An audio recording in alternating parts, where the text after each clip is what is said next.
아연은 뭐 먹고 좀 휴약 기간을 가져야 된다. 다 미신입니다. 전혀 학술적 근거 없습니다.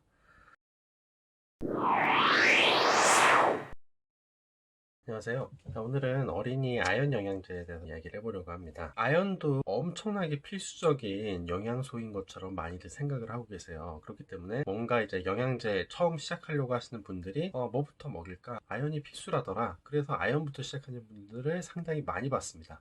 기본적으로 아연을 깔고 가시는 거예요. 과연 이게 옳은 선택일까요? 네, 그 얘기를 좀 해보려고 합니다. 그럼 시작해 보겠습니다. 자, 아이들 면역은 무조건 아연인가? 묻지마 아연에서 벗어나시라는 것이 오늘의 주제예요. 자, 일단 묻지마 아연이 어떻게 생겨났을까요? 사실 아연이 워낙에 우리 몸에서 하는 역할이 많긴 합니다.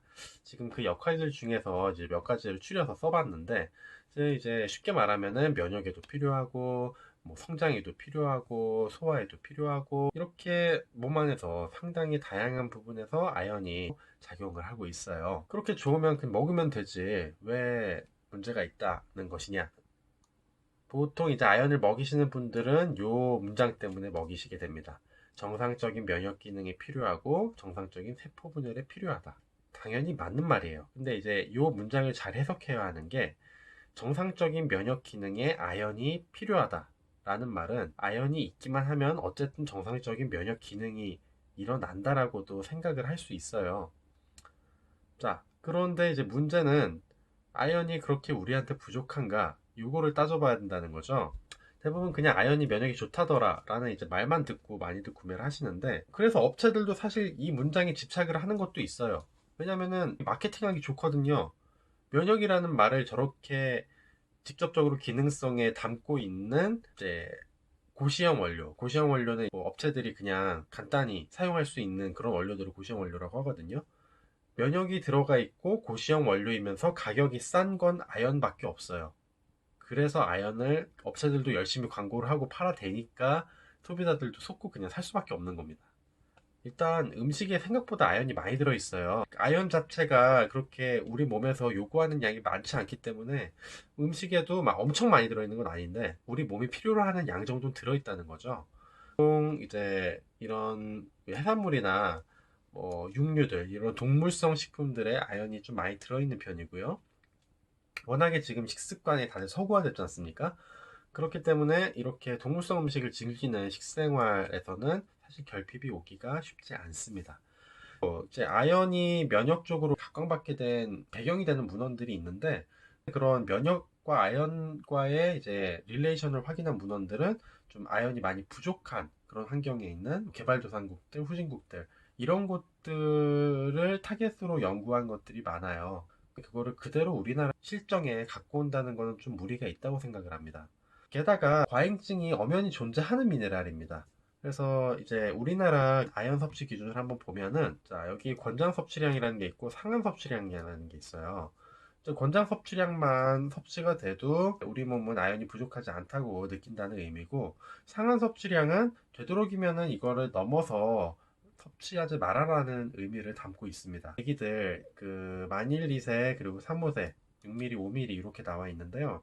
이게 얼마나 적은 양인지 한번 칼슘이랑 잠깐 비교를 드리면 칼슘 같은 경우가 권장량만 해도 성장기 어린이들 뭐 600ml에서 800ml 그리고 뭐 어른들도 뭐 1000ml 이 정도 먹으라고 하는 게 권장량이고요. 그리고 섭취 상한량 보면 2000ml 막 3000ml 이렇게 많이 넘어가요. 칼슘이랑만 비교를 해도 사실 그렇게 많이 필요한 미네랄이 아니라는 걸 우리가 알 수가 있죠. 자, 그리고 이제 과잉증 방금 말씀드린 것처럼 너무 많이 먹으면은 이런 식의 이제 과잉 부작용들이 생길 수가 있어요. 물론 얘네들은 만성적으로 좀 상당히 고용량을 많이 먹었을 때 생길 수 있는 것들이고 이 과잉증을 지나치게 우려하셔서 뭐 상한량 조금 넘은 것도 벌벌벌벌 떠실 필요는 없어요. 그런데 많이 필요한 미네랄이 아니라는 거죠. 그럼 아연이 필요한 사람은 어떤 사람들이냐? 설사나 물음변을 만성적으로 오래 보고 계신 분들은 일단 그 아연뿐만이 아니라 다른 영양소들도 잘 흡수가 안 되고 있다는 의미고요. 그리고 아연이 계속 이렇게 흡수가 안 되고 배출이 되다 보면은 장 점막 그쪽이 좀 튼튼하지 못하게 돼요. 그래서 설사가 더 가속화되고 더 무리가 올 수가 있게 되는 거죠. 그래서 설사가 이렇게 좀 길어지고 있는 사람들 같은 경우에는 아연을 뭐 좀 고함량으로 고용량으로 2주 정도 이렇게 먹는 그런 요법이 있습니다. 그래서 이제 WHO 권고사항에서 나와 있는데 생후 6개월 이하의 아이가 설사가 길어지고 있으면은 아연을 하루 10ml 이상 정도씩 투여를 해주고, 그 이상의 아이가 설사가 길어지고 있으면 20ml까지, 좀 아까 표에 보셨던 거에 비하면 상당히 높은 용량이죠. 그렇게 필요한 경우에 고용량의 아연을 단기간 이렇게 사용하는 요법들이 있어요. 먹고 좀 휴약 기간을 가져야 된다 이렇게 알고 계신 분도 상당히 많은데, 네, 그런 거 다 미신입니다. 전혀 학술적 근거 없습니다. 자, 그리고 고령자, 알코올 중독자, 채식주의자, 심질환자, 간질환자 이런 분들은 아연이 많이 소실된다거나 혹은 흡수가 잘 안 된다거나 이런 문제들이 있을 수 있고요. 그리고 남성이 여성보다 좀 더 필요해요. 아무래도 이제 체구도 체구지만 그 남성 성기 쪽으로 좀 아연이 많이 분포하거든요. 그렇기 때문에 좀 더 여성보다 요구량이 많고요. 복용하는 약, 위산을 억제하는 이런 약들이 있는 경우에 아연이 좀 흡수가 저하될 수 있고, 그리고 스테로이드나 피임약 같은 것들이 이제 아연의 배출을 좀 촉진시켜 줄 수 있다고 합니다. 네, 이런 분들이 조금 더 일반적인 사람들보다는 아연을 많이 섭취해야 되는 부분들이에요. 일반적인 아이들이 이런 1, 2, 3, 4번에 해당되진 않죠. 그렇기 때문에 더더욱이 묻지마 아연, 아이들에게 무조건 아연, 이게 아니라는 말씀을 드리는 겁니다. 자, 먹지 말라는 건 아니에요. 그러니까 이제 정리를 드리면 굳이 아연 단일제를 비싼 돈 주고 사드실 이유가 전혀 없다는 겁니다.